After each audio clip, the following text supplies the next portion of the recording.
L'enregistrement ayant commencé, je vais arrêter de raconter des bêtises. On coupera au pire, ne t'inquiète pas.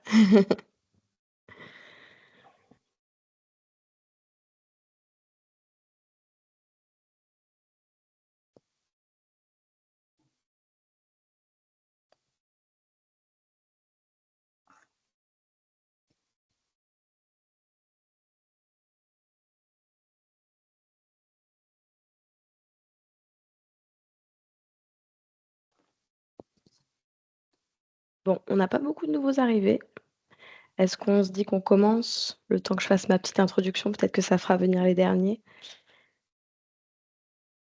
Parce que là, je vois des membres Cap Énergie, mais pas les participants.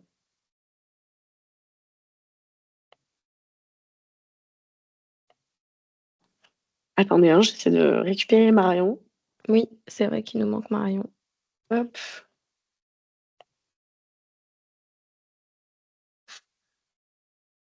Normalement, je viens de le retransférer. Merde.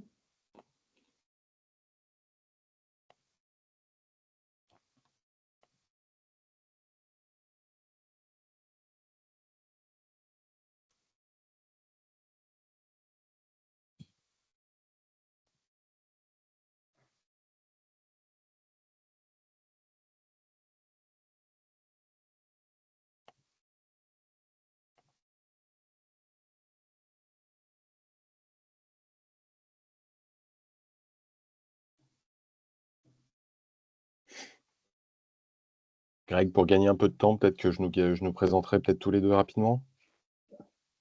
Ça me va parfaitement. Bonjour Marion.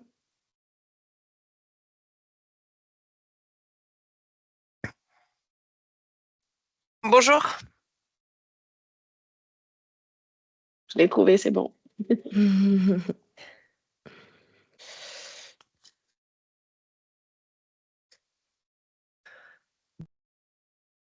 Bon, je vais commencer en espérant que ça fasse venir les derniers retardataires. Pour ceux que je ne connais pas, Pauline Bréban, je suis chargée de mission emploi RH et RSE chez Cap Énergie. Aujourd'hui, on se retrouve pour le deuxième webinaire RSE qui sera porté sur la stratégie climat. L'objectif de ce webinaire, c'est d'approfondir le rôle du bilan carbone et de comprendre comment il peut être un levier, un premier outil incontournable qui permet de développer une stratégie climat. Donc aujourd'hui, dans l'animation de ce webinaire, j'ai avec moi Samuel Rocher et Grégory Kopnarowski du cabinet de conseil en transition énergétique Refound, Florence Baronetto et Marion Gabriel de l'entreprise Axon et Fanny Coury de l'Institut régional de formation à l'environnement et au développement durable. La séquence, elle sera découpée en 2 temps forts. Une première séquence plutôt théorique sur comment et pourquoi franchir le pas du bilan carbone, quelles sont les ressources à ma disposition et on aura le retour d'expérience de l'entreprise Axon et une deuxième partie plutôt pratique sur, le cas d'étude d'une PME, donc plutôt un atelier, pour échanger ensemble.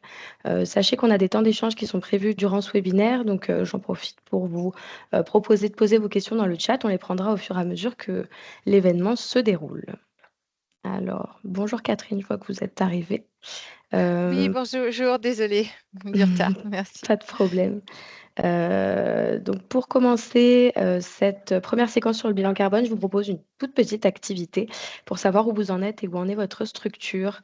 Donc voilà, je vous invite soit à utiliser votre téléphone et à scanner le QR code qui s'affiche à l'écran, soit à rentrer, enfin à cliquer directement sur le lien que je vous affiche, dans le chat.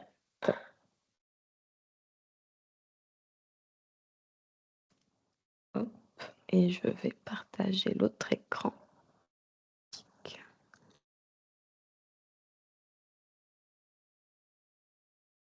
Alors, ça arrive doucement.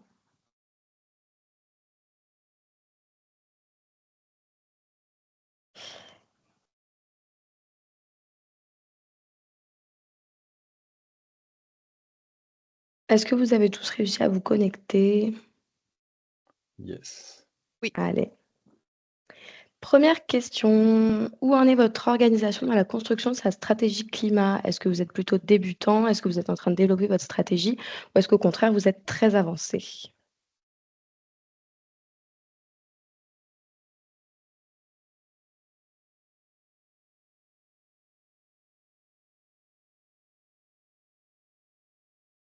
OK, donc assez mitigé, mais on a quand même une majorité qui ont déjà développé leur stratégie.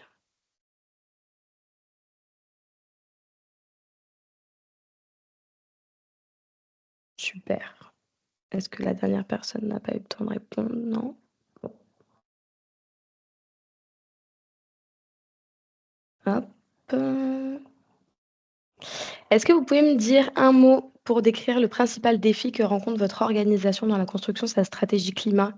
Est-ce que, par exemple, c'est un manque de temps? Est-ce que c'est, un problème financier? Voilà, si vous avez des idées, n'hésitez pas.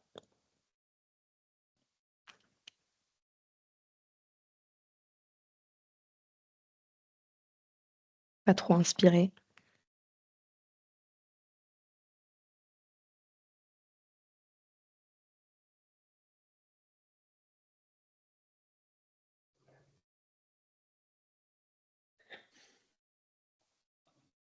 OK, donc c'est quand même un manque de temps qui reste majoritaire. La communication, j'imagine le fait d'embarquer les collaborateurs qui est assez compliqué. Super, merci à tous. Ah, je vois qu'il y en a encore. Ouais, la communication avec les collaborateurs, j'imagine, l'investissement en temps. Ah, bon, temps et collaborateurs restent majoritaires. Et enfin, dernière question. Qu'est-ce que vous attendez de ce webinaire? Est-ce que c'est plutôt des exemples et des conseils pratiques? Est-ce que c'est plutôt des contacts, des ressources? Échanger aussi avec vos pairs, ou est-ce que c'est plutôt avoir un aperçu assez synthétique du sujet?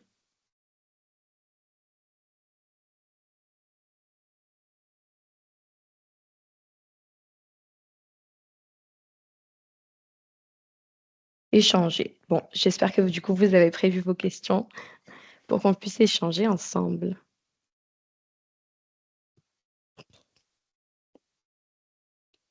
Eh ben, merci à tous.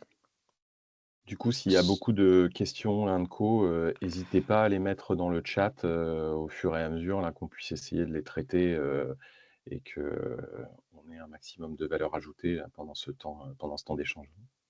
Tout à fait et merci Samuel, c'est une belle introduction sur votre partie puisque, l'exercice du bilan carbone, on le sait, il est parfois complexe et donc je vais laisser la parole à Samuel et Grégory de chez Refound qui vont nous expliquer comment faire son bilan carbone, quelles sont les grandes étapes clés. Voilà, donc je vous laisse la parole et le partage d'écran.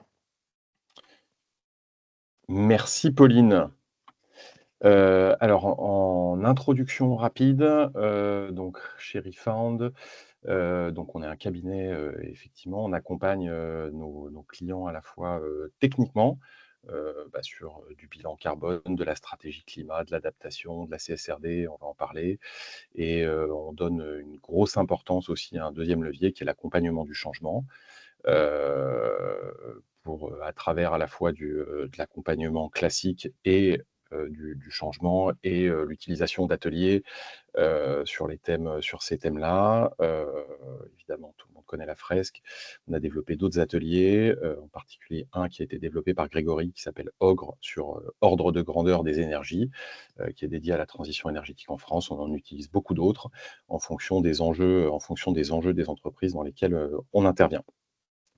Pour nous présenter très rapidement à titre perso, donc moi j'ai passé 20 ans dans un groupe qui s'appelle Technip, dont 8 ans à la direction d'une des filiales du groupe. J'avais rejoint la Convention des entreprises pour le climat et j'ai transformé le business que je dirigeais avant de quitter le groupe en 2023 pour m'associer avec Grégory. Grégory a commencé sa carrière chez EDF. Il est enseignant-chercheur et responsable des enseignements sur la transition énergétique aux mines de Nancy. Et accessoirement, effectivement, il anime et il développe des ateliers de sensibilisation. Il intervient en conférence, co, et c'est notre expert technique sur les sujets et c'est le président de Refound. Donc avant de rentrer dans la pratique, on va puisque le thème c'était stratégie climat, on va présenter quelques slides sur la stratégie, sur ce qu'est une stratégie climat à notre sens et puis ensuite on embrayera sur, 2 piliers, importants de cette stratégie, toute la partie atténuation et bilan carbone et en deuxième partie, de ce webinaire, on parlera d'un sujet qui est de plus en plus important, pour la résilience, des entreprises, qui est la partie adaptation. On espère qu'à la fin, vous aurez une vue à peu près claire de ce qu'on peut faire. Alors, stratégie climat. Et ben, Greg, je te laisse passer la première slide. Effectivement, on va reposer déjà, les mots. Une stratégie, c'est quoi? C'est un ensemble d'actions coordonnées, qui permet d'atteindre un objectif dans un contexte donné. Voilà. En gros, c'est, comment on passe de A à B. Appliqué au climat, pour nous, ça revient à répondre à 2 questions. Une qui est, comment l'activité, quelle qu'elle soit, impacte le climat et quelle réponse on y apporte. On souhaite y apporter. On n'a aucun jugement sur, quelle est la réponse, que choisit une organisation d'y apporter. Ne rien faire, c'est aussi une stratégie. Et la deuxième question, c'est, quels sont les risques et opportunités finalement liés au climat et comment on les gère en tant qu'entreprise? C'est vraiment répondre à ces 2 questions. En répondant à ces 2 questions, généralement, on peut avoir une base de stratégie. Et ça implique, définir une stratégie climat, ça implique de traiter 2 sujets corollaires. Quelles sont nos cibles et quels sont les indicateurs qu'on va utiliser, pour mesurer, ce qui se mesure pas chez nous, c'est un peu que ça n'existe pas. Et un deuxième moyen qui est, c'est quoi la gouvernance qu'on met en place? Quand on dit gouvernance, c'est, qui est responsable de quoi sur ces sujets et quels sont les moyens, qu'on dédie au sujet. On sait que ces sujets impliquent, à un moment ou à un autre, d'y passer, j'ai bien vu, juste avant là, la notion de temps. Ça demande d'accorder, entre autres, du temps et des ressources et évidemment des ressources financières. Greg, je veux bien que tu passes, à la slide d'après et donc, ben, un des gros piliers, pour répondre à la première question, comment l'activité impacte le climat et quelles réponses on peut y apporter? Il y a un premier gros pilier d'une stratégie climat qui est, le plan d'atténuation. Et effectivement, il y a 3 grandes étapes pour nous. La première pierre, c'est quand même souvent un bilan carbone. Savoir d'où on part, c'est important. Tracer une ligne dans le sable là pour savoir, finalement, il n'y a pas de bon ou de mauvais bilan carbone. Il y a d'où on part, il y a une trajectoire. Il y a d'où on part et où on veut arriver. Et effectivement, ce bilan carbone, c'est ce qui permet de faire une première image d'où on part, en termes d'émissions, en fonction de l'activité qu'on a. À partir de là, on va pouvoir définir une trajectoire. Ce qu'on vous représente là sur la droite, c'est potentiellement, enfin, c'est l'objectif de neutralité à 2050 qui est, objectivement et là, on va, honnêtement, quand on voit des entreprises qui nous disent qu'ils vont être neutres sans faire, d'absorption, enfin, sans compensation, à un moment sur une activité industrielle, c'est quand même compliqué, hein. On a, donc il y a comment on fait d'un point de vue trajectoire pour réduire au maximum ces émissions et ensuite, quels sont les mécanismes de compensation qu'on peut mettre en œuvre, pour arriver à une neutralité carbone. Et après, une fois qu'on a fait cette trajectoire et c'est souvent là, que le bât blesse, enfin en tout cas d'un point de vue opérationnalisation, c'est là que ça devient compliqué. C'est comment on opérationnalise, cette trajectoire d'atténuation pour en faire une feuille de route, avec des cibles, des indicateurs, des actions en face, qui fait quoi, quel temps on se donne et combien ça coûte. Donc ça, c'est vraiment ce premier gros volet. Et donc après, il y a la deuxième question dont je vous ai parlé, c'est, quels sont les risques et opportunités liés au business, enfin liés au climat et comment on les gère? D'un point de vue risque, il y a deux gros enjeux, enfin il y a 2 gros types de risques. Les risques qu'on appelle de transition, qui sont associés à la réglementation, aux ruptures techno, aux changements de marché, aux impacts de réputation. Et ensuite, il y a ce qu'on appelle, plutôt les risques physiques, qu'on voit bien arriver, les événements extrêmes et ceux qui vont être plus chroniques, comme le réchauffement qui arrive pas du jour au lendemain, mais qui se fait de petit à petit avec des épisodes extrêmes, potentiellement de sécheresse. Et là, on va parler dans la deuxième partie, on va adresser cette partie plutôt risque physique en parlant d'adaptation. D'un point de vue opportunité, parce que le climat peut aussi présenter des opportunités, c'est important pour les activités de les identifier, on va potentiellement pouvoir réfléchir à l'utilisation des ressources et les optimiser. Idem pour l'énergie. En fonction des business dans lesquels on opère, on va potentiellement avoir des opportunités de nouveaux produits et services, des opportunités de marché et surtout, on va potentiellement avoir des opportunités de réflexion sur sa résilience. Et tout ça, finalement, c'est risques et opportunités. In fine, les opportunités, on va les traiter d'un point de vue planning stratégique et la partie risque, on va essayer de les minimiser. En tout cas, on va développer des stratégies de gestion des risques qui peuvent être soit d'accepter finalement, de transférer, de contrôler ou de mitiger. Heu et une fois qu'on aura fait ce travail, on est capable de, quelque part financiariser, puisque c'est quand même la survie d'une entreprise passe quand même par l'économie, qu'on le veuille ou non, et donc du coup de traduire ces risques et opportunités à la fois, enfin dans les trois aspects financiers d'une entreprise, le compte de résultat, la trésor et le bilan, parce qu'in fine, c'est ça qui parle aux dirigeants et c'est comme ça et on a besoin de traduire ces risques et opportunités d'un point de vue financier. Voilà, donc ça c'est pour une vue très globale et très macro de ce qu'on entend par stratégie climat, chez Refound. Et maintenant ce que je vous propose, c'est qu'on rentre un peu dans le vif du sujet, avec, Grégory qui va prendre la suite sur la partie, bilan carbone et trajectoire d'atténuation. Eh ben, merci Samuel, j'espère que vous m'entendez bien et que ça fonctionne. Euh, Juste pour attaquer la partie bilan carbone, alors, j'ai compris que le but c'était d'avoir des échanges et donc je vais passer le moins de temps possible sur les aspects définition et méthodologique évidemment, mais juste rappeler au moins très rapidement ce qu'est la démarche bilan carbone. Mais vu qu'il y a un certain nombre d'entreprises engagées, vous devez en savoir déjà quelques éléments. Important de rappeler que ça commence par avoir des personnes dans l'entreprise qui sont engagées, que ce soit au niveau du pilote, mais également de la direction. Un bilan carbone où la direction n'est pas engagée marchera quand même beaucoup moins bien. Donc, c'est quand même une étape préalable. Et ensuite, quand on a ça, définir quel est le périmètre que l'on va comptabiliser. Et si vous voulez bien, j'y reviendrai par après, puisque notamment sur la question du scope 3, les périmètres peuvent jouer considérablement. Une fois que les périmètres ont bien été déterminés, et ça ne doit pas être que le cabinet qui accompagne, ça doit bien être discuté avec les personnes en interne, on peut lancer la phase alors, qui fait toujours un peu peur, qui est la collecte des données, sachant que ça peut très très bien se passer à partir du moment où toutes les personnes savent pourquoi et qu'est-ce qu'on vient chercher.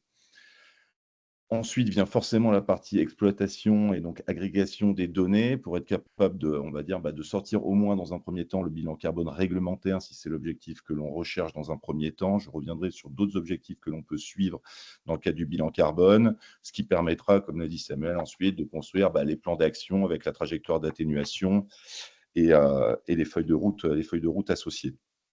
Pour reprendre les éléments là, que vous avez sur le graphique de droite là, avec les périmètres, alors je vais utiliser les termes de scope, sachant que dans le bilan carbone réglementaire, en fait, le terme scope n'existe pas. C'est le GHG protocole qui parle de scope, l'équivalent international de notre bilan carbone réglementaire, ce qu'on appelle classiquement le BGS.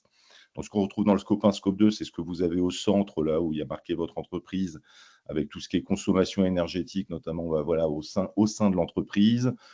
Là, on peut avoir également, quand vous utilisez du gaz, que ce soit pour votre chauffage ou les procédés industriels, et puis on va dire le carburant utilisé par les véhicules de l'entreprise. Et ensuite, on a toute la partie upstream en amont, avec assez classiquement déplacement domicile-travail, généralement un gros bloc qui va être tout ce qui est achat de biens ou de matières premières, notamment lorsqu'on parle d'entreprise industrielle, et puis tout ce qui est amortissement, notamment des actifs que vous pouvez avoir, et tout le fret entrant, notamment pour vos flux de matières. Vient en aval tout ce qui est déplacement professionnel et surtout tout ce qui est lié, on va dire, à l'utilisation de vos services et ou de vos produits, donc le fait de les affréter jusqu'à leurs clients et ou utilisateurs, et puis ensuite toute la gestion de l'utilisation et de la fin de vie de ces produits. Voilà, donc là, quand on a dit ça, on a une idée globale du périmètre. Jusqu'où il va, c'est un peu ça dont on va discuter par après.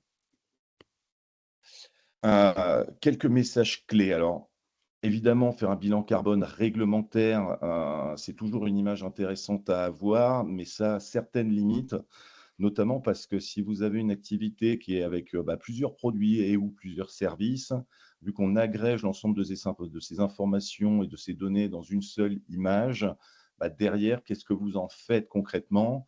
Si vous avez des projets qui ne s'étendent pas que sur une seule année, c'est aussi un petit peu compliqué puisque généralement on prend une année de référence et donc si une année par rapport à l'autre, vous avez des variations d'activité, si vous comparez les 2 bilans carbone, vous ne les comparez pas à iso-activité, donc ça devient un petit peu difficile de pouvoir établir cette comparaison, d'où généralement la nécessité de créer des proxys pour pouvoir un petit peu piloter, on va dire, l'évolution de ce bilan carbone. Et enfin, voilà, les variations annuelles que vous pouvez connaître. Deuxième point, en termes de messages clés, hein, des fois, Samuel, si tu as besoin de réagir, tu le sais très bien, tu peux le Il faire. y en a après.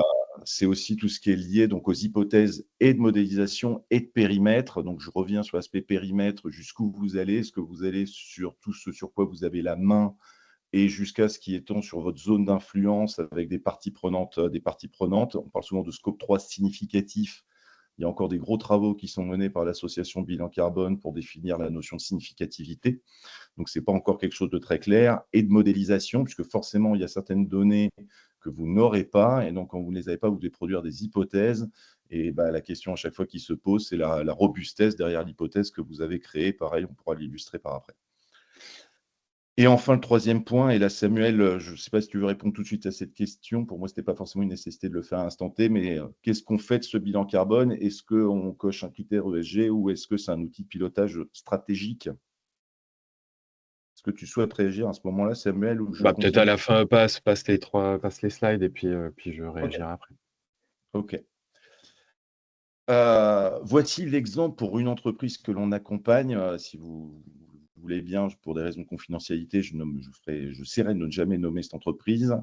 Ça, c'est le résultat d'un bilan carbone réglementaire. Quand on affiche le résultat global, on montre tout simplement, tiens, c'est une entreprise qui émet 30 000 tonnes de carbone par an selon une année de référence. En l'occurrence, l'année de référence est 2023.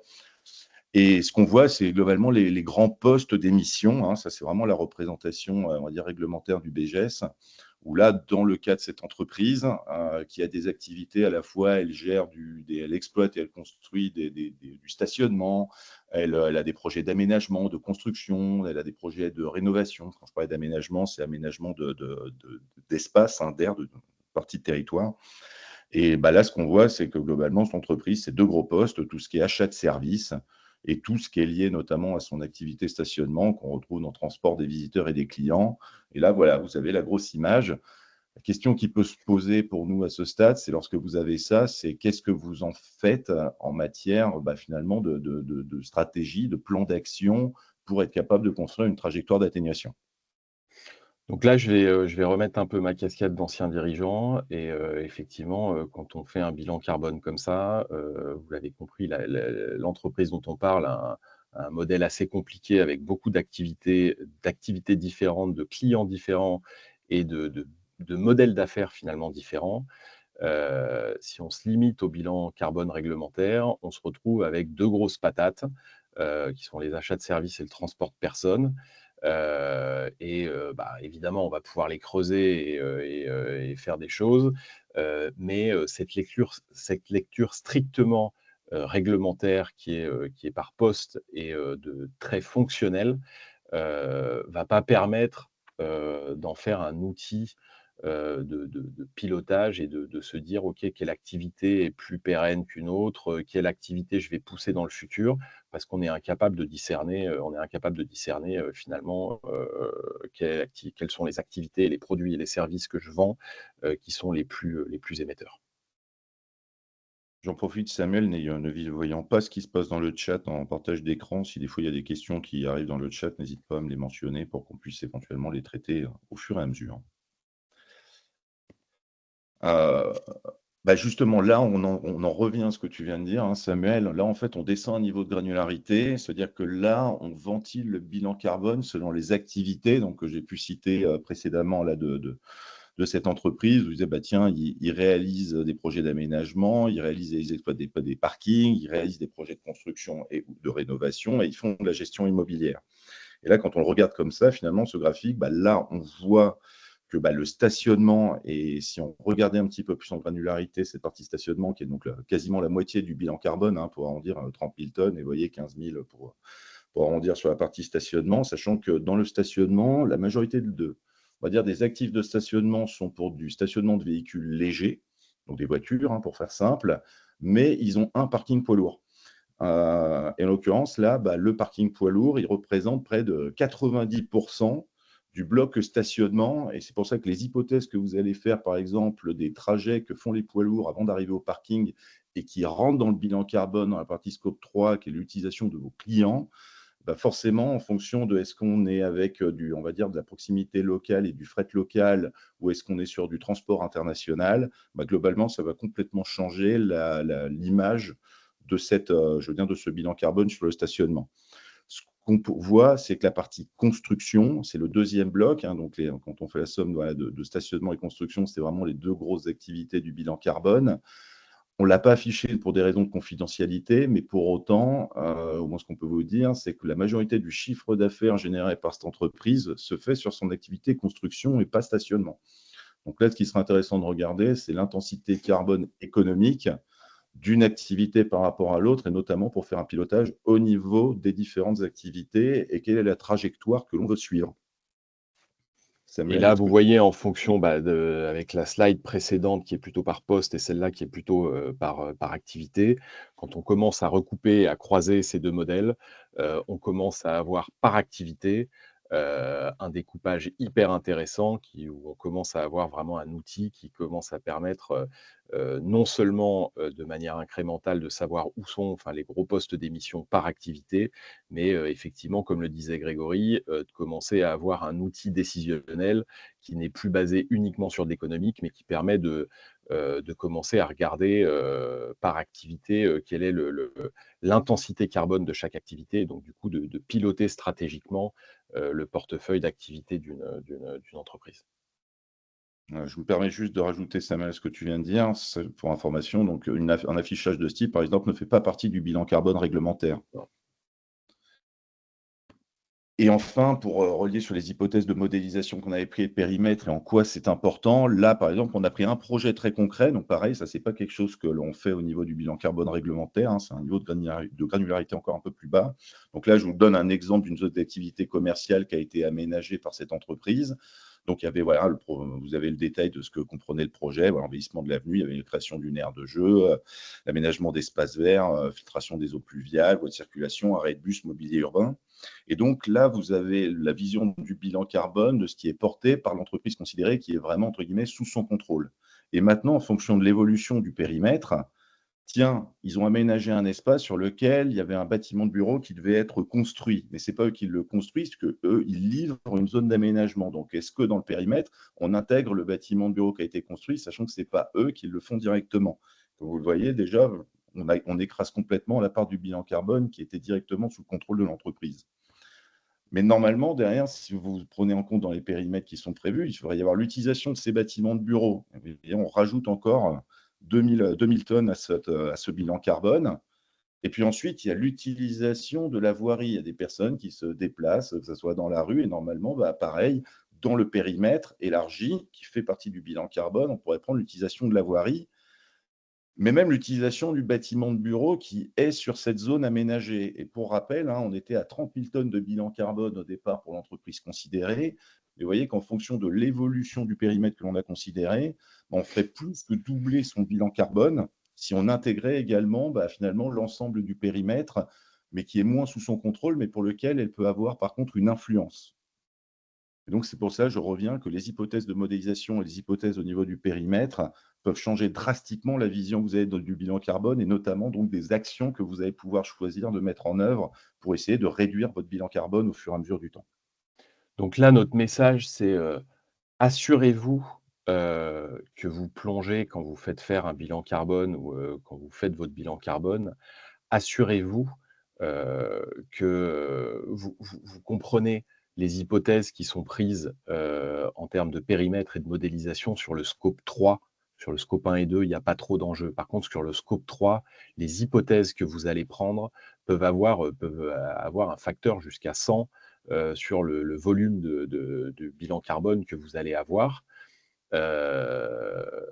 Et ça peut influencer potentiellement, considérablement votre stratégie. Par exemple, dans l'exemple de cette entreprise, typiquement, si on s'était arrêté à une lecture, jusqu'à ce qui était sous leur contrôle, c'est-à-dire jusqu'à la voirie, on leur a dit: «Optimisez le bilan carbone de ce que vous faites», quoi. Hem Ou quand on regarde l'image complète, ça peut permettre de développer des stratégies d'impact beaucoup plus importantes, sur, les 4 activités qui ne sont pas directement sous leur contrôle. Mais par contre d'agir, d'avoir un impact beaucoup plus important. Et c'est là où du coup, il faut faire attention parce qu'on peut prendre des décisions en se disant: «C'est super, on va réduire de X notre, 10 notre bilan carbone de voirie», alors qu'avec une action, similaire en termes de ressources et d'impact, et de coûts financiers, ils pourraient avoir un impact, bien plus important en agissant sur les 4 colonnes qu'on voit à droite. Et si ça te va, Samuel, je pense qu'on peut s'en arrêter là pour la première partie. On a une question Ouais, de j'ai Marion dans le chat, je ne sais pas si vous la voyez, ouais, sinon je je la te la lis. lis je te la lis, Greg. J'avais compris que le périmètre, la notion est l'impact sur l'activité de l'entreprise. Si le flux empêche l'activité, il doit être considéré. Ici, sans bureau ni voirie, il n'y aurait pas d'activité, non? C'est Alors, mer oui, je vais peut-être faire, oui, alors la réponse, c'est oui. Je vais faire une première réponse qui est, heu, où on est souvent pris. Ce qu'on voit, nous, d'expérience, c'est que, dans le scope 3 dans le bilan carbone réglementaire, bon, il y a une notion clairement, hein, de benchmark par rapport à ses pairs, sur le marché. Et donc là, on fait souvent, nous, attention à pas aller trop loin, dans le scope 3 pour pas pénaliser, nos clients vis-à-vis de leurs pairs, sur le marché. En revanche, ce qu'on fait très, très souvent, c'est effectivement de leur faire un bilan carbone, entre guillemets, «de travail», où là, pour le coup, on va, un petit peu ce que vous voyez là à l'image, on va jusqu'au bout, des chaînes de valeur. On les fait beaucoup travailler sur les chaînes de valeur et les zones d'influence, qu'ils peuvent avoir pour justement, prendre conscience du périmètre global, quoi. Tel qu'il devrait être souvent, si on lit à stricto sensus le bilan carbone, les règles de calcul du bilan carbone, tel que Marion le suggère, très, très pertinemment. Juste pour conclure, peut-être, 2-3, pour dire pourquoi, nous on considère ce bilan carbone comme un outil stratégique. Juste pour résumer, le premier, c'est qu'une fois qu'on fait un bilan carbone, si on pousse jusqu'à l'activité, au niveau de l'activité des produits et services, ça peut devenir un outil, absolument génial de pilotage du portefeuille de services et produits, puisque ça peut permettre de prendre conscience pour 1 € de rentabilité, certains produits vont pas l'intensité carbone des produits et services vont pas forcément être les mêmes. Donc ça peut permettre de prendre des décisions, de développer, de pousser certaines activités au détriment d'autres, et donc d'introduire du multicritère en fait dans le pilotage du portefeuille.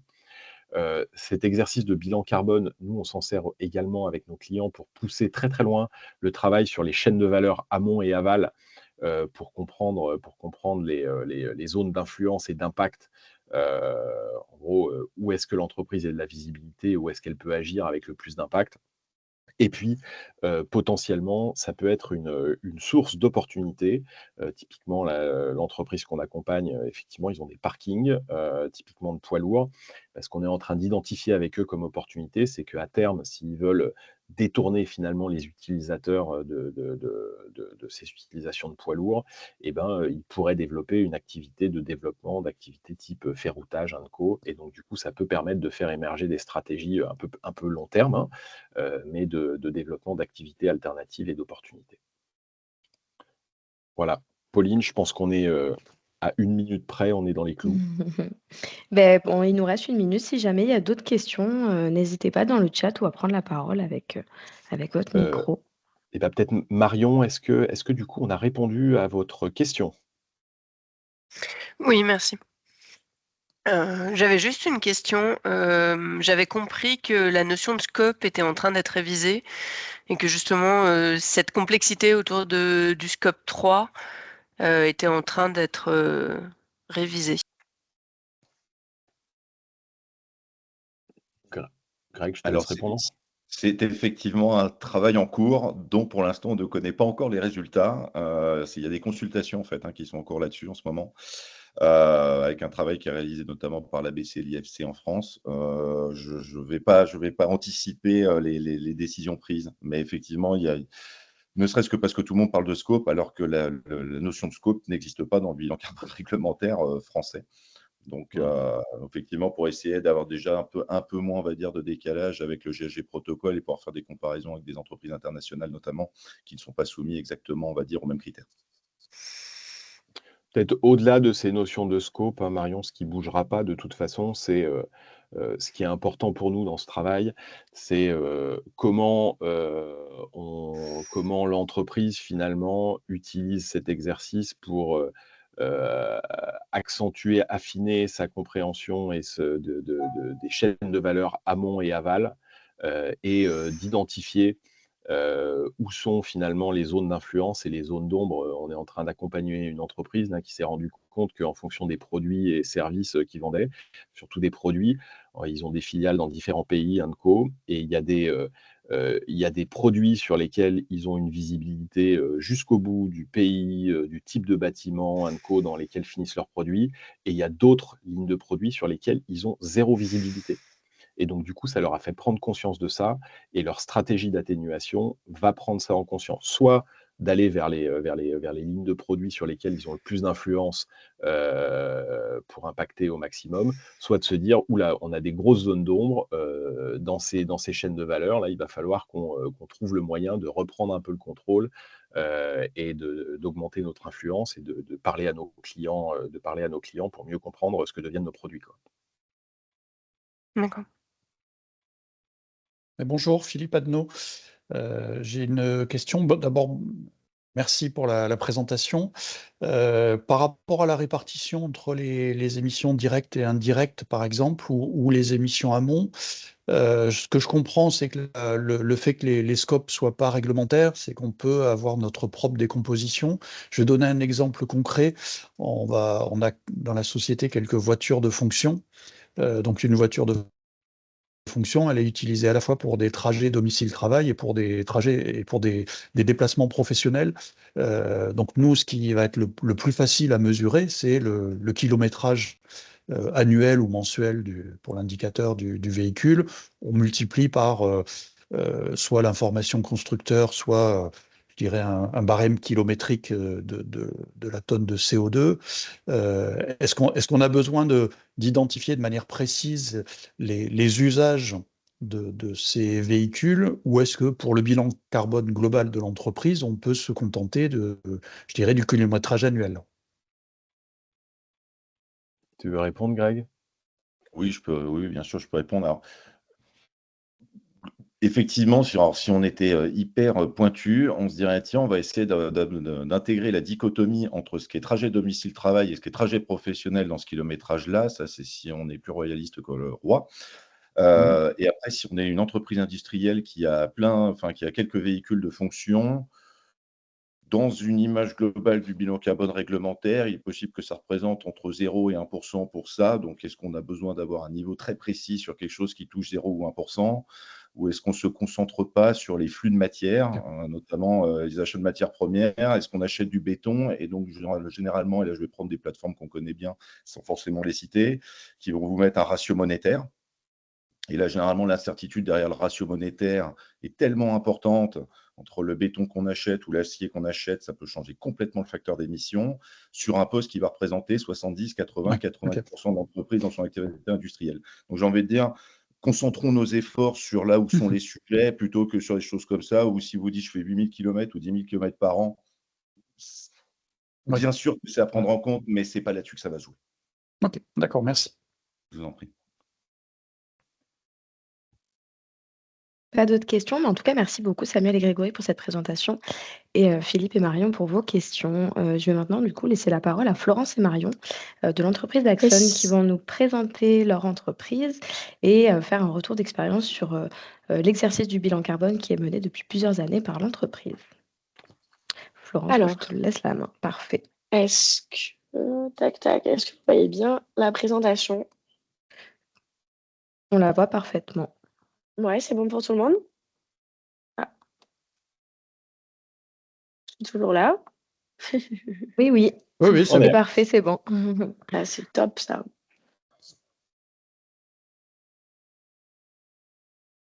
Non, elle est partie là du coup. Ah, on a perdu Marion.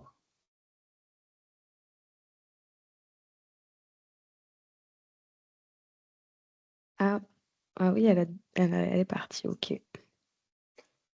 Peut-être en attendant Marion, du coup, Philippe, pour construire un peu sur la réponse qu'a fait Greg juste avant, ce qui nous intéresse, nous, dans l'approche, le bilan carbone, c'est un outil, c'est totalement itératif comme principe. Bon, je vais laisser Marion, on reviendra éventuellement.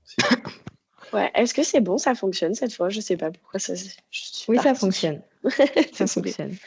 Alors, on va essayer avec le cas d'école Axon d'illustrer ce que nous ont dit Grégory et Samuel par rapport à l'investissement d'une entreprise dans le bilan carbone. Et vous allez voir que chez Axon, c'est un peu particulier. Donc, Axon, on est société à mission depuis 2024 qui se cache derrière Axon Group. Donc, on a 4 entités. Donc, on a OUV, c'est notre partie consulting. Ça, c'est comment apporter de la transformation et du changement dans les entreprises rapidement. Après, on a Axon Engineering, c'est notre core business. Donc, c'est la partie aussi société de service. Donc, il faut savoir qu'on travaille avec des grands groupes industriels, mais que nous, on n'est pas une industrie, donc on est bien une boîte de service. Donc, on n'a pas de matière première. Hein. La matière première qu'on a, c'est la matière grise de nos grands ingénieurs. Voilà. Donc, c'est comment la performance de tous les systèmes et aussi la performance des projets. On a donc en vert, c'est Axon Institute, qu'on a un institut de formation avec toujours nos métiers ingénierie système, sûreté de fonctionnement, sûreté nucléaire, soutien logistique intégré. Donc c'est aussi notre institut de formation interne, donc pour nos ingénieurs qu'on forme sur tous les sujets, mais aussi externe pour nos clients. Et la petite dernière, c'est Nucléanix, donc c'est tout ce qui est conception mécatronique qui est arrivé un peu avant l'été. Voilà, donc ça, ce sont toutes les entités d'Axon Group. Pourquoi je vous montre ça? C'est aussi pour vous montrer que déjà, on part sur un terrain où il y a plusieurs entités. Donc là, comme je vous l'ai dit, on est société à mission. Donc, je vous partage notre raison d'être, ou protéger le vivant grâce à notre culture des systèmes complexes et notre maîtrise des leviers de performance. Donc, on en a vu quelques-uns avant. Qu'est-ce que ça veut dire concrètement? Parce que c'est vrai que cette raison d'être, elle pourrait s'appliquer à plein d'entreprises différentes et pas forcément à un institut de formation, ni à du consulting, ni voilà. Donc, on est un petit peu atypique, donc forcément, la raison d'être l'est aussi. Mais en gros, c'est qu'on essaie toujours d'utiliser notre savoir-faire et notamment dans les énergies décarbonées comme le nucléaire, et qu'on essaie de revisiter tout ce qu'on maîtrise déjà pour l'apporter à nos clients et à nos collaborateurs. Et donc, le but premier, c'est quand même de concilier écologie et industrie, en gros, et de bâtir tout ça avec toutes nos parties prenantes. Donc, les partenaires, les clients, les collaborateurs. En gros, j'espère que vous me suivez jusque-là. Pour ceux qui sont pas forcément au courant de tout ce qui est société à mission. Donc, en fait, quand vous êtes société à mission, vous devez faire votre raison d'être, là, comme je viens de vous montrer. Et vous devez aussi la décliner en objectifs statutaires. Donc, c'est toujours à peu près 4 objectifs statutaires. Ça, c'est juste pour que vous compreniez un petit peu après notre chemin. Je ne vais pas vous embêter ni vous ouvrir des dossiers Excel par milliers. Mais en gros, on a un premier objectif donc, qui concerne notre cœur de métier. Après, on a par rapport à notre transmission, donc ça, c'est directement lié à notre institut. Ensuite, on a tout ce qui est performance, et ça sera performance financière. Et après, il y a tout ce qui a trait à notre culture d'entreprise. Parce que même si on veut changer et apporter le changement, on espère bien garder notre culture atypique. Donc pour le cœur de métier, c'est innover, mais de manière responsable. Donc, en fait, c'est concevoir et modéliser des solutions qui s'appuient sur les énergies décarbonées, comme je vous l'ai dit, pour préserver, voire régénérer le vivant et ses écosystèmes. Donc là, vous arrêtez s'il y a des questions, parce que je ne vous vois plus. La transmission, donc c'est toujours avoir des partenariats éthiques. C'est approfondir notre conscience du vivant et des enjeux planétaires avec nos collaborateurs pour aider nos clients et transformer leur système, démultiplier notre impact. Ensuite, Oui, tout ce qui Annick. est... Oui, vous m'entendez? Ah, je sais pas. Ouais, on entend Ouais, toujours, il y a quelqu'un qui... oui, Ouais, Jérôme? Je m'arrête si vous voulez poser une question. Ok, bon. Croissance positive. Donc, préserver l'économie de notre modèle, qui consiste à être rentable et innovant, en développant nos impacts positifs pour nos collaborateurs, nos partenaires et la planète. Donc là, on a aussi tout ce qui est triple comptabilité, etc. Donc, c'est comment innover, ne serait-ce que dans notre performance financière également. Et la culture, donc oui, culture d'entreprise, culture, mais aussi équilibre pour tous nos collaborateurs entre leur vie pro et leur vie perso. Donc, on essaie d'animer notre écosystème décomplexé et pragmatique, mais de progresser toujours ensemble. Donc, en gros, ça, c'était pour juste vous parler un petit peu de tout ce qui est société à mission, parce qu'en plus, d'être responsable comme et marketing, je suis référent mission et je trouve que c'est important que vous ayez juste ça en tête pour ce que je vais vous montrer maintenant. En gros, la société Axon, elle a été créée en 2016. Et en 2019, donc un petit peu en lien avec la loi Pacte, donc la loi pour la croissance et la transformation des entreprises, pour ceux qui n'avaient pas l'acronyme. À partir de 2019, on s'est rendu compte qu'on faisait pas mal de choses, mais on ne savait pas exactement ce qu'on faisait bien, comment on le faisait, ce qu'on faisait mal. Donc on s'est dit que ça serait pas mal d'avoir un cadre. Et on a candidaté au parcours CEDRE. Pour ceux qui ne le savent pas, donc c'est le parcours pour la croissance, la création de l'emploi et le développement durable. Excusez-moi, je perds ma voix. Avec la région Sud, donc on a été lauréat, on a eu une subvention et on a été suivi avec un parcours de 2-3 ans avec un expert RSE. Donc là, mais on ne s'est pas arrêté là, parce qu'on s'est dit on va continuer et on va continuer à prendre conscience de ce qu'on fait pour mieux le faire. Et en fait, on a Sébastien et Maurice, donc c'est notre président et notre directeur général, qui ont participé à la Convention des entreprises pour le climat. Donc ça, ils étaient avec la session Provence-Corse en 2022. Et alors, ils sont ressortis de là avec une feuille de route, comme vous expliquiez tout à l'heure, parce qu'il y a prise de conscience, mais il y a aussi le fait d'avoir appris une feuille de route avec des objectifs chiffrés. Et c'est à ce moment-là, qu'on a fait, grâce au conseil qu'on a eu à la CEC, un bilan carbone externe. Donc, quand je dis externe, vous allez comprendre après, qu'on a fait appel à quelqu'un d'externe pour réaliser notre bilan carbone.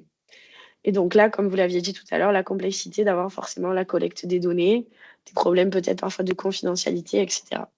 Mais on trouvait que c'était quand même important d'avoir un premier état des lieux de notre impact sur le climat. En parallèle de la feuille de route de la direction, chez Axon, on a un projet qui est un petit peu particulier, qui s'appelle Axon 2030. Et ce projet, on l'a donné à nos collaborateurs.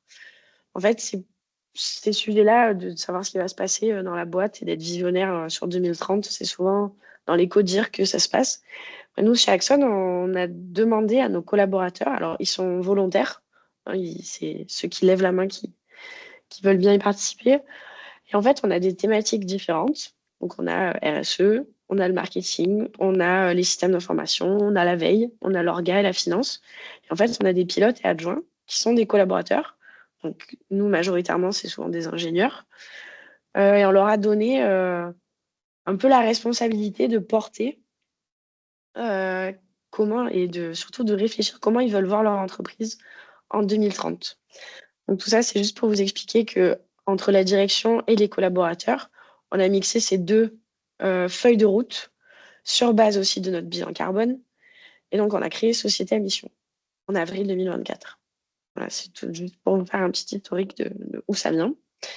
Cette année, donc là, on a décidé en 2025 de refaire un bilan, mais cette fois, vu qu'on a quand même pris un peu de la bouteille, j'ai envie de dire, et qu'on a un petit peu plus de personnes en interne qui peuvent gérer ce genre de sujet, et qu'on voit comment ça a été fait, on a voulu internaliser, d'où le bilan carbone interne en 2025 avec Marion. Donc là, juste pour vous dire, donc on sera audité en 2026 sur notre société à mission et sur tous nos beaux objectifs statutaires et opérationnels. Voilà, Marion, je vais te laisser expliquer, toi qui vas reprendre le sujet du bilan carbone. Et tu vas nous expliquer surtout pourquoi c'est important d'avoir l'engagement de la direction. Pas seulement le président, c'est important que ça soit porté par le président pour que ça soit ensuite porté par toute l'entreprise. Mais le fait que ça soit aussi société à mission, ça permet que même s'il y a un changement de présidence ou un changement directionnel, l'entreprise reste société à mission, elle reste engagée et elle peut continuer à être portée par les collaborateurs. Maintenant, si tu es prête, je te laisse.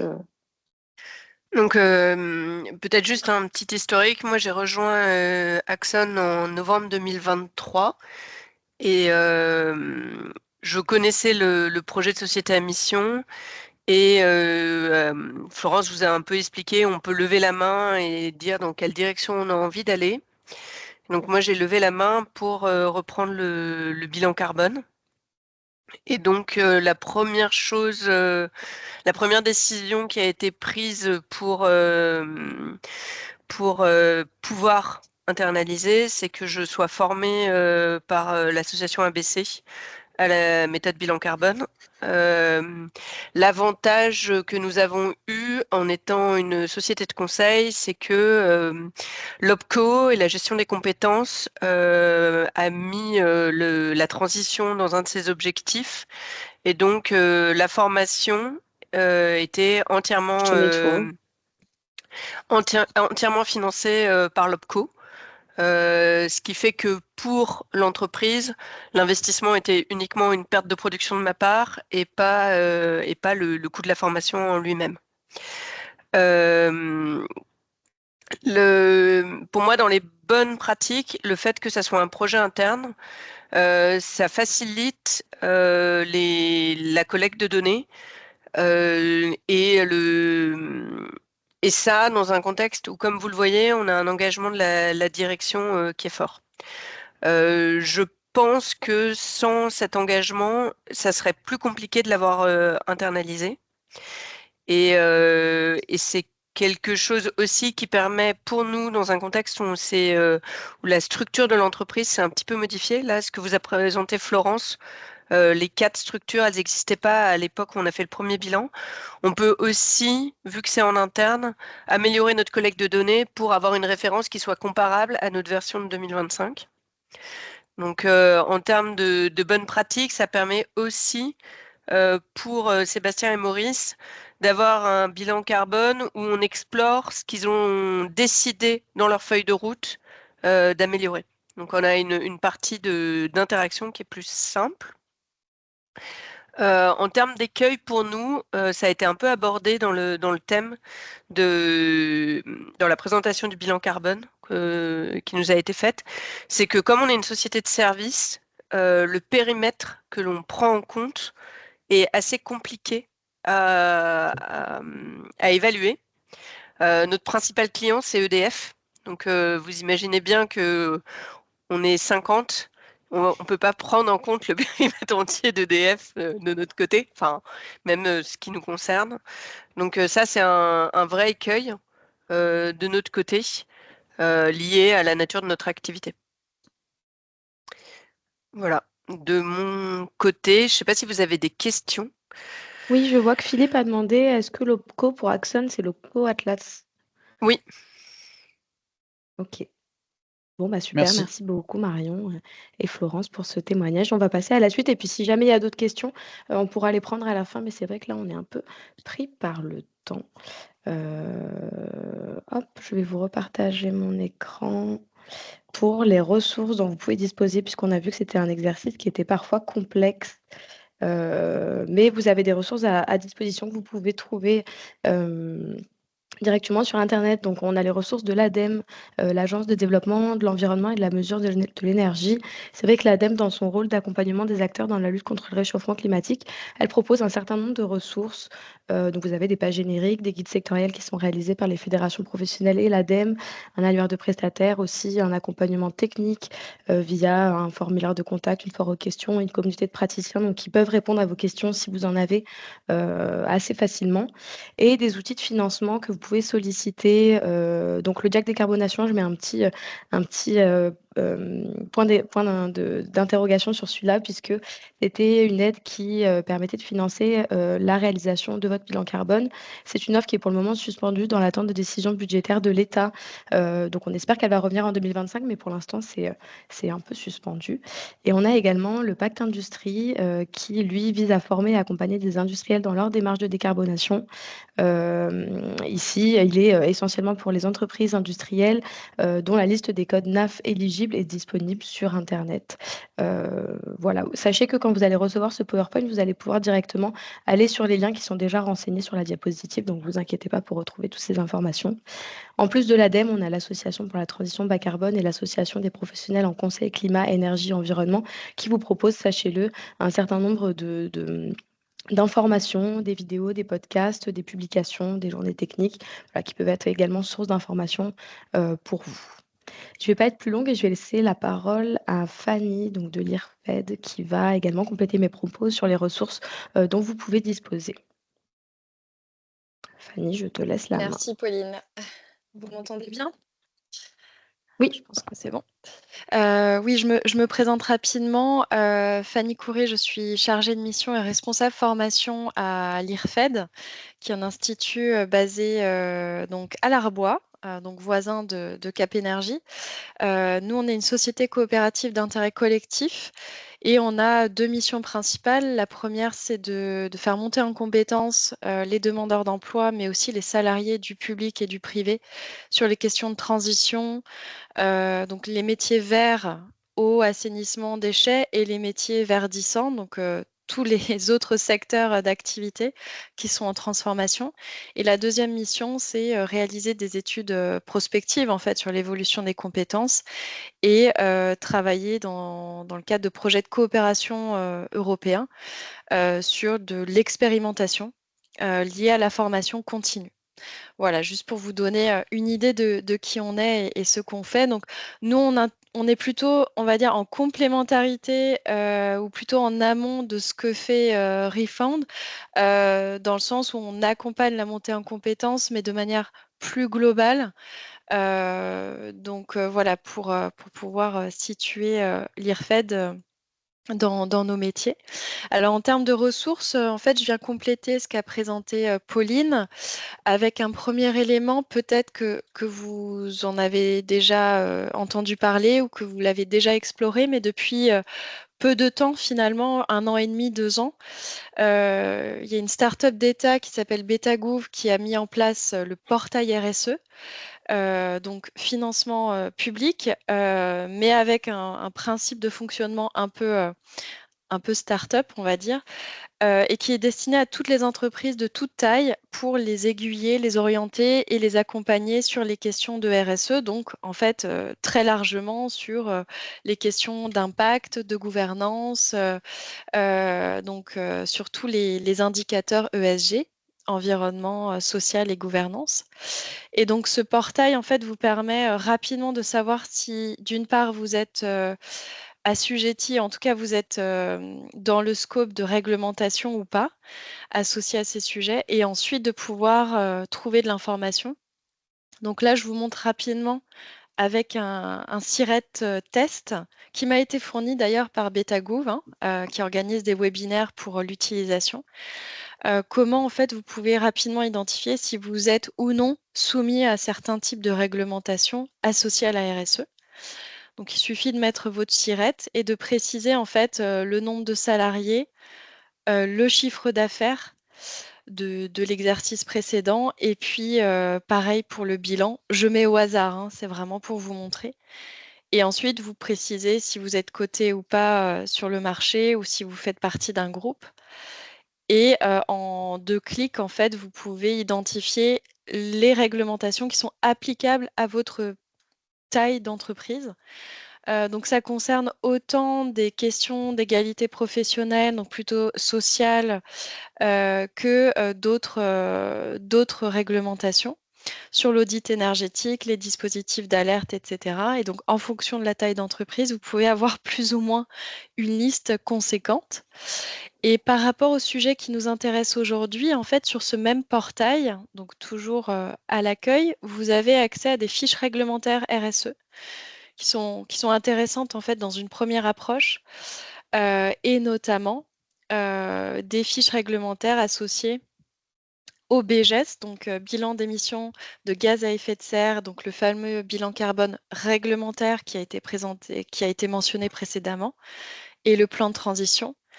Et en fait, vous avez une synthèse en fait des informations réglementaires qui vous permettent déjà de capter l'info essentielle et ensuite de voir dans quelle mesure vous devez ou non vous y conformer. Et donc, dans un deuxième temps, en fait, en termes de ressources, je voulais vous préciser pour celles et ceux qui peut-être n'ont pas encore l'info, que depuis quelque temps, en fait, la France a mis en application une directive européenne qui s'appelle CSRD, donc avec un acronyme assez sympa, dans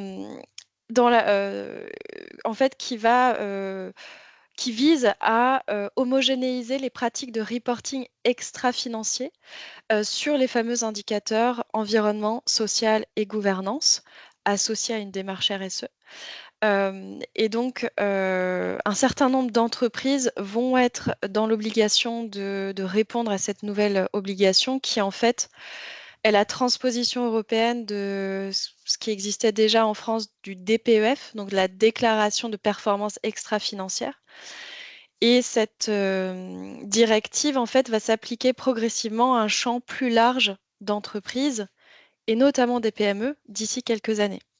Donc là aussi, sur ce même portail RSE, vous avez une page dédiée à la CSRD qui vous permet de vous guider dans cette nouvelle réglementation qui a fait évoluer les choses et aussi comment dire, les contraintes en fait associées au reporting extra-financier.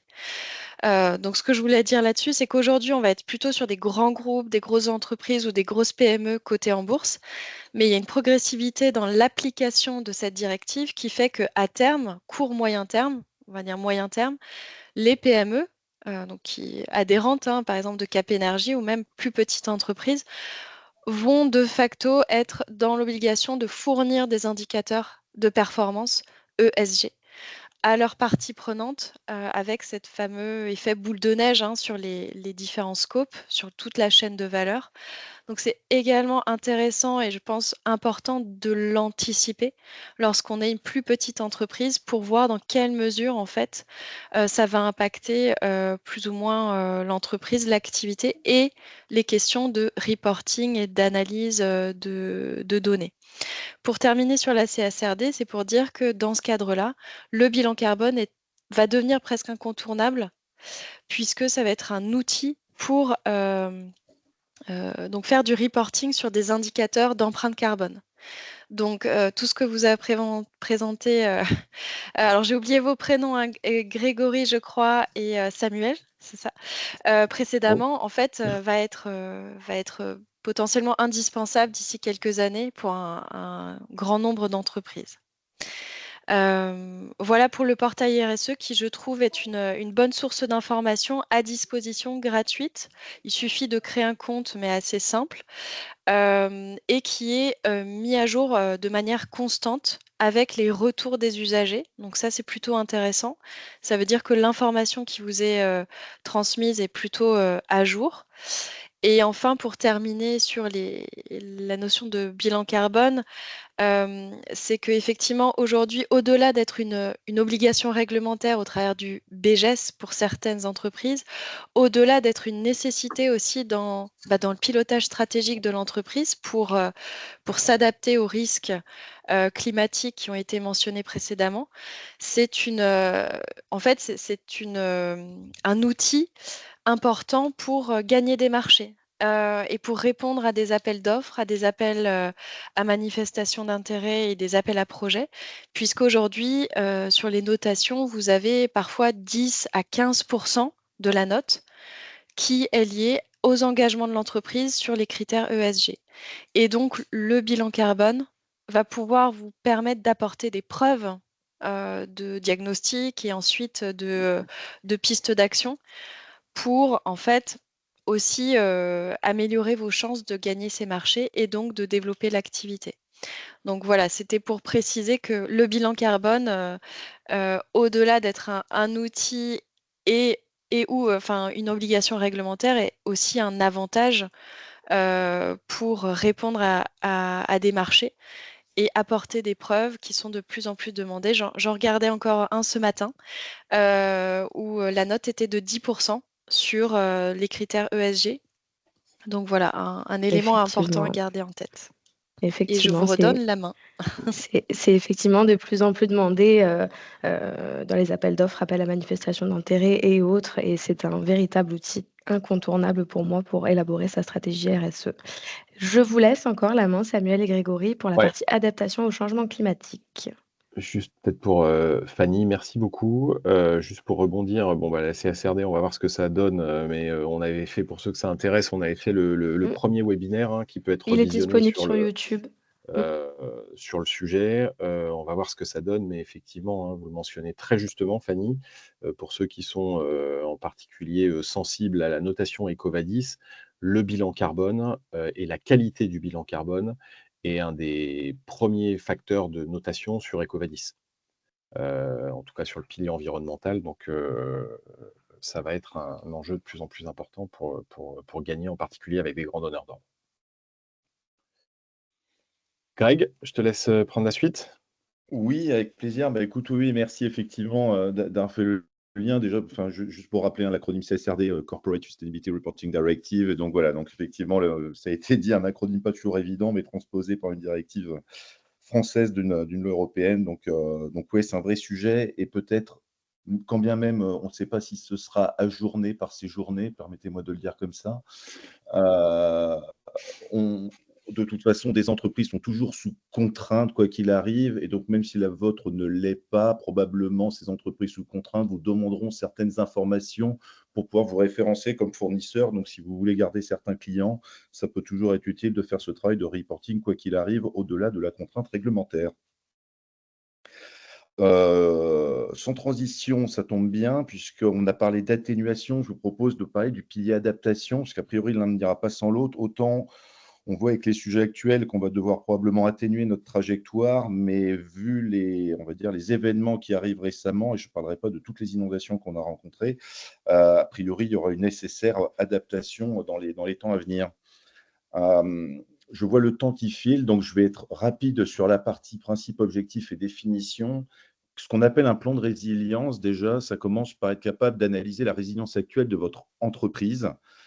Ensuite, de s'appuyer sur ce qu'on appelle donc des scénarios d'impact, c'est-à-dire qu'il existe aujourd'hui, alors il y a beaucoup de bases de données, que ce soit celle de l'IPCC, enfin du GIEC, celle de DRIAS, qui permettent d'avoir en fait des simulations de trajectoires climat sur différents aléas.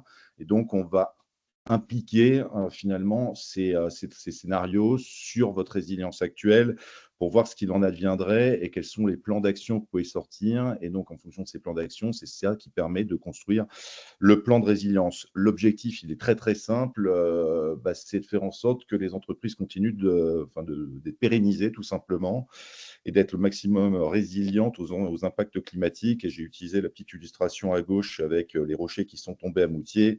Vous voyez que quand vous êtes une station de ski et que vous attendiez tout le monde qui devait arriver et que la route de Moutier est coupée, c'est tout de suite un peu embêtant pour le modèle.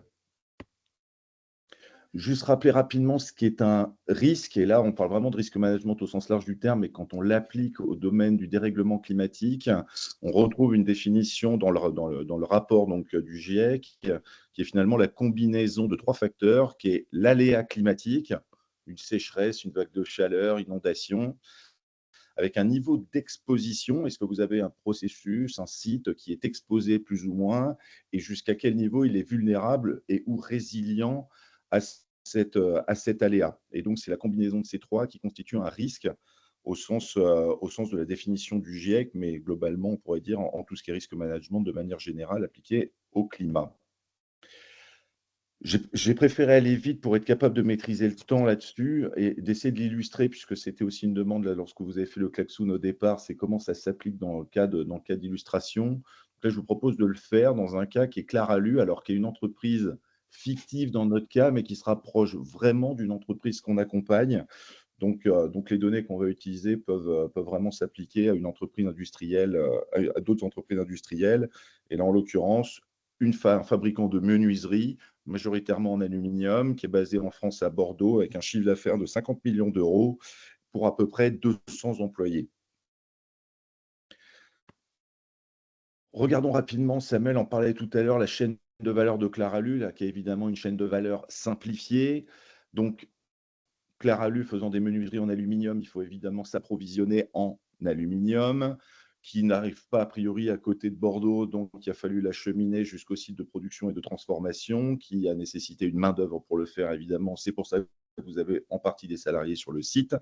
Et puis ensuite, il faut acheminer ces produits jusqu'à leur point final d'utilisation, qui peut être soit pour des bâtiments en construction neuve, soit pour des bâtiments en rénovation, bâtiments qui peuvent être résidentiels, tertiaires.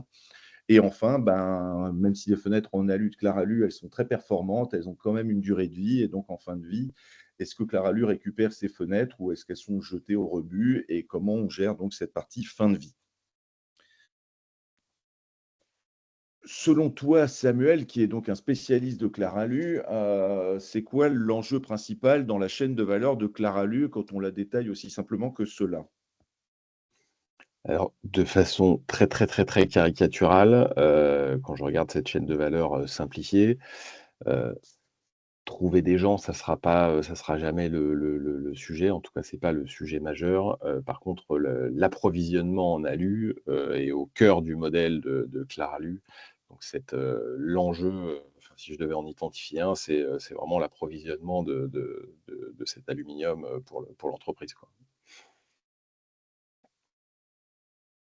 On est d'accord, si tu as pas d'aluminium, tu fais pas de menuiserie et donc tu vends rien. Jusque-là, on est d'accord. Jusque-là, on est d'accord. Et là, je vais poser la question aux participants du webinaire, enfin tout du moins ceux qui sont encore avec nous. Selon vous, c'est quoi l'aléa climatique ou les aléas climatiques, mais si vous en identifiez un principal, qui peuvent impacter l'activité de Claralu et notamment, on pourrait parler, puisque tu l'as mentionné, Samuel, de cet approvisionnement en aluminium. Et comme je ne vois pas le chat, Samuel, s'il y a des propositions dans le chat, je te laisse me le dire. J'entendrai celles qui seront faites oralement. Alors, je vais faire une proposition au niveau de la main-d'œuvre. Il peut y avoir des conditions de travail qui vont être modifiées par le climat. Alors, le climat général, température, etc. Température dans l'atelier. Pourquoi pas des catastrophes naturelles, mais ça dépend où est implantée l'usine et on l'a pas dans le schéma. Alors complètement d'accord, hein, tout ce qui est vague de chaleur, qui peut jouer sur la productivité des salariés, hein. Alors, ça arrive en France et ça arrive surtout dans certaines parties du monde, effectivement. Par exemple, on peut prendre au Pakistan, quand ils ont atteint un certain niveau de température qui était létal, hein, pour un être vivant. Donc, on est d'accord que c'est un vrai sujet. Dans le sud de la France, on a souvent beaucoup de travaux d'arrêt technique les étés. Il fait souvent chaud et il y a une des adaptations, par exemple, c'est le fait de travailler en décalé, d'avoir des chantiers qui sont organisés à partir de 6 heures du matin et qui se terminent à midi, 1 heure, par exemple. Tout à fait aligné avec ce que vous venez de dire, effectivement. Pour éviter de perdre trop de temps, alors il n'a pas été cité, mais pour autant il est tout aussi valable et on le voit relativement souvent en ce moment, c'est la question des inondations, notamment pour la question des fois des approvisionnements. Alors à la fois sur, on va dire sur des voies d'acheminement, mais également au niveau de certains sites industriels et Samuel, quand tu es DG de Claralu, a priori, il y a eu une inondation dans un lieu qui n'a pas vraiment arrangé ton approvisionnement en aluminium, non? Effectivement, Claralu achète des pièces semi-finies en aluminium, et en particulier des sous-traitants, en Suisse, qui a été inondé au mois de juillet de l'année dernière, au mois de juillet, hein. Je ne sais pas si vous C'est aviez ça. suivi un peu l'actualité économique à l'époque. Il y a une journée où Porsche a perdu 5 en bourse en une seule journée.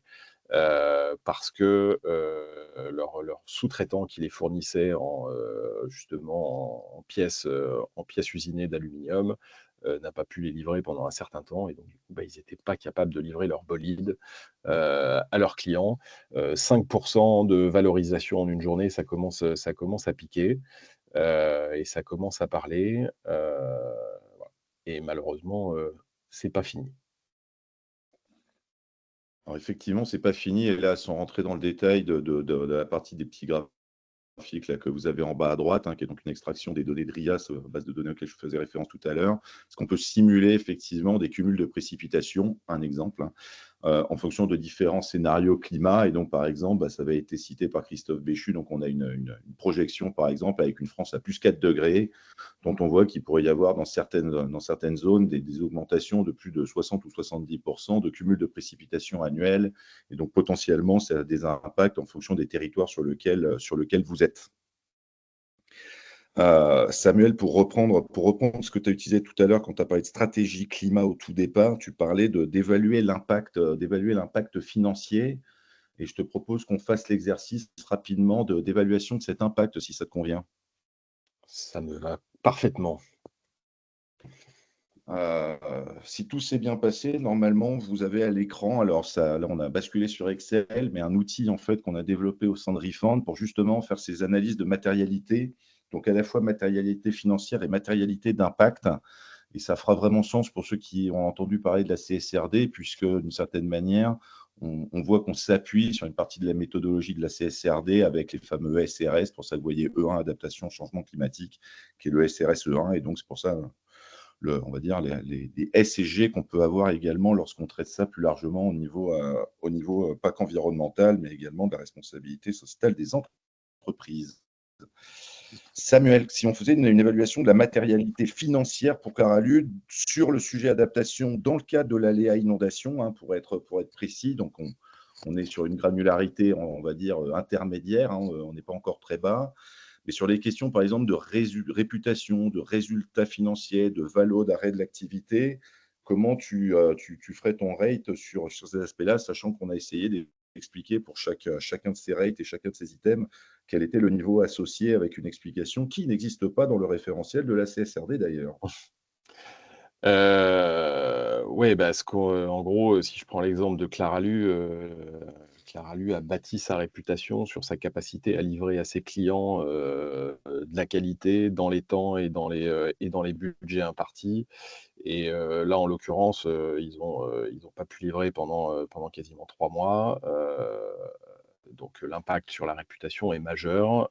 Donc je l'évaluerai à 3. C'est-à-dire qu'il y a vraiment des clients que l'entreprise est en position de perdre suite à ces aléas. Sur le résultat financier, ça excède pas, enfin, ce type d'événement, je dirais plutôt sur un rating de 2, on va dire que l'impact sera sans doute supérieur à 10% du résultat, mais inférieur à 25, quoi. Très bien. Sur la valo, j'espère qu'on dépassera pas les 10%. Voilà, donc Oui. plutôt à 1. Sur l'arrêt de l'activité, en revanche, là, on va plutôt être sur quelque chose qui est à 2, quoi, hein, ça sera plus d'1 mois et moins de 6 mois. D'accord, OK. Effectivement, Constellium et Novelis ont arrêté leur livraison pendant plus de 3 mois, hein. Ouais. Si tu permets, j'enregistre ce que tu viens de me dire. Données financières copiées avec succès, c'est une bonne nouvelle.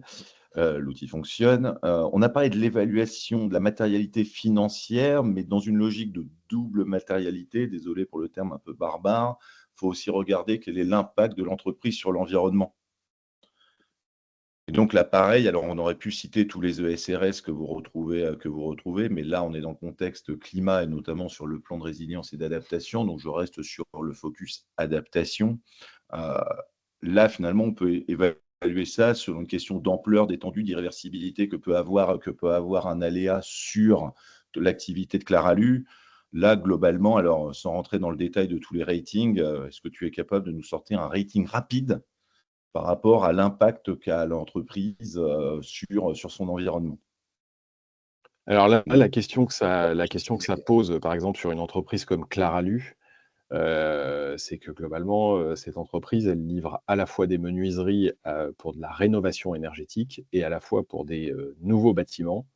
Et là, pour le coup, finalement, la matérialité de ce qu'ils font, est différente pour ces 2 marchés. Et cet Tout à fait. exercice-là, à la fois d'évaluation des risques et de l'évaluation de l'impact, donc cette notion de double matérialité permet aussi d'avoir une réflexion sur quels sont les marchés les plus pertinents à adresser. Donc ça mériterait en fait 2 ratings là. Je vais me focaliser sur la rénovation qui pour moi a un impact, positif puisque finalement, on fait évoluer des bâtiments, pour en réduire, l'impact sur le climat, heu et qui pourrait d'ailleurs, d'un point de vue stratégique, poser la question à Claralu, est-ce qu'ils veulent continuer à, fournir des menuiseries, pour des nouveaux bâtiments? Mmh. Là, en l'occurrence, sur de la rénovation, j'aurais envie de dire l'ampleur, elle est à 2. Ce qui est, l'étendue en fonction des définitions. Local. Je vais un peu vite là sur l'outil, mais il y a des définitions assez précises, bon, que je connais, mais sur lesquelles, ça mériterait de passer plus de temps. L'étendue, elle est probablement à 1 et l'irréversibilité, je la mettrais à 2. C'était vraiment tu as raté extrêmement efficacement et je t'en remercie. Et là, ce qui est intéressant finalement derrière, c'est de projeter une matrice de double matérialité.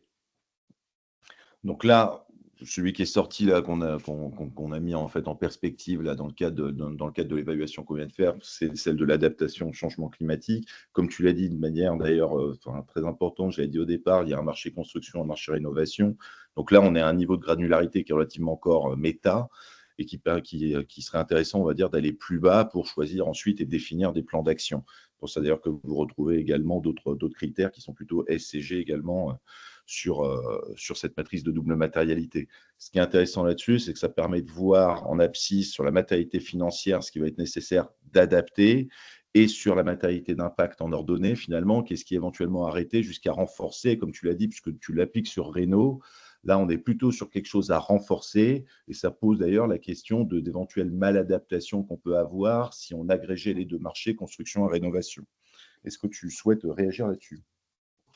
Non, bah, effectivement, on utilise cette matrice de double matérialité, on peut l'appliquer à la fois, de manière très large, à la CSRD et elle peut être déclinée, de manière plus précise au niveau, sur la partie climatique et on peut l'utiliser pour descendre dans des niveaux qui nous permettent d'adresser des risques. Cet outil, quel que soit l'avenir de la CSRD, pour nous, il est utile parce qu'il permet de visualiser, les enjeux d'une entreprise. Il permet de faire une sélection, des enjeux les plus matériels, de s'en servir pour faire une f de identifier les enjeux majeurs comme base de feuille de route et surtout, une fois qu'on a mis en place des plans d'action, de regarder dans le temps, de s'en servir d'outils de pilotage pour monitorer l'évolution des enjeux dans le temps.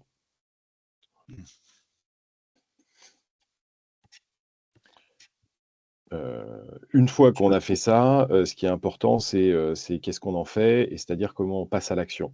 Et là, de manière très rapide, là, Greg, on va être hyper rapide. Une fois qu'on a dit que Claralu avait son problème potentiel d'inondation et donc un risque énorme de rupture d'activité, qu'est-ce qu'on peut en faire?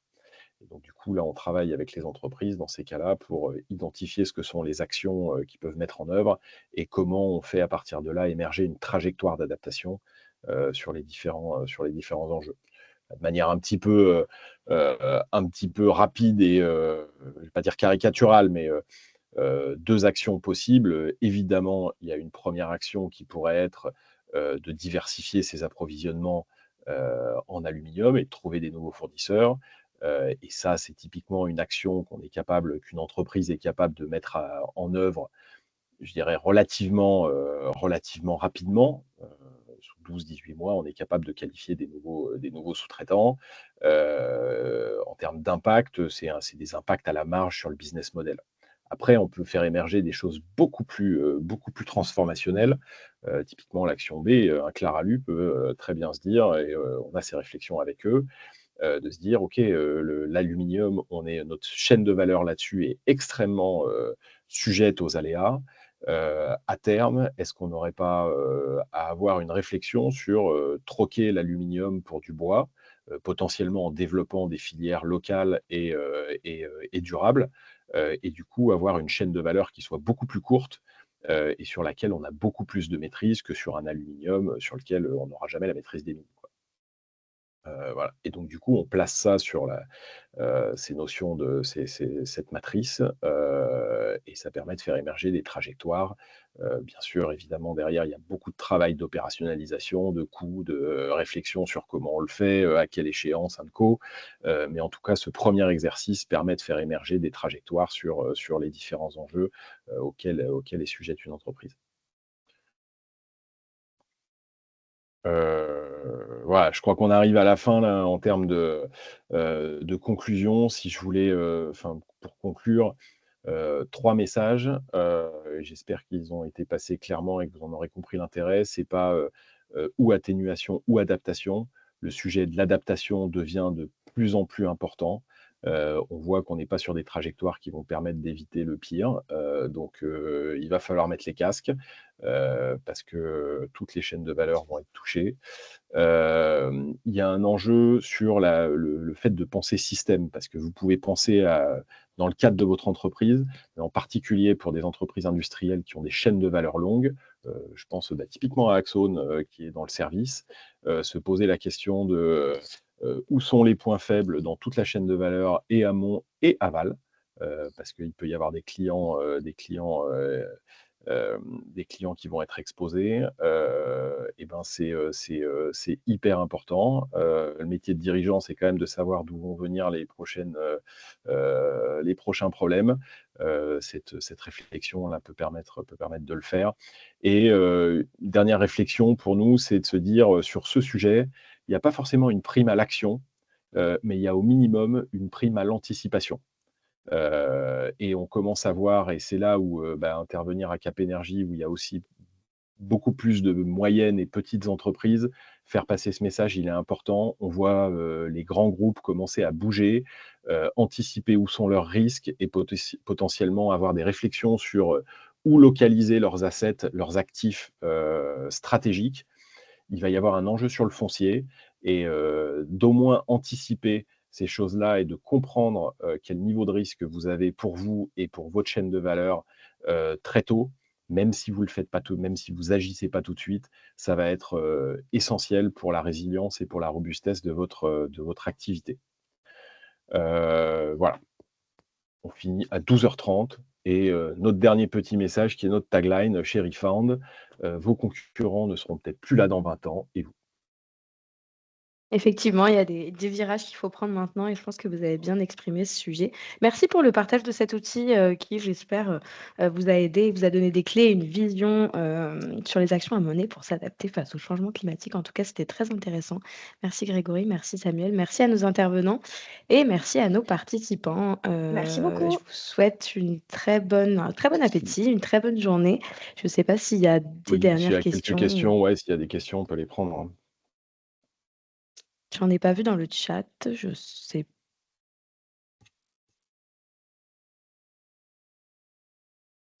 En tout cas, si vous avez des questions qui vous viennent dans les jours à venir, dans les semaines à venir, n'hésitez pas à nous recontacter. Je pourrais vous partager les contacts, s'ils le veulent bien, hein, des intervenants de cette journée. Voilà. En tout cas, merci beaucoup à tous. Merci Merci à Pauline. vous. Merci à Merci vous, Samuel. Pauline. Merci Au Grégory. revoir. Merci. Merci Jérôme et merci Cap Énergie. Merci, au revoir. Au revoir. Au revoir. Bonne À journée. bientôt. Samuel, merci toute l'équipe. Axon.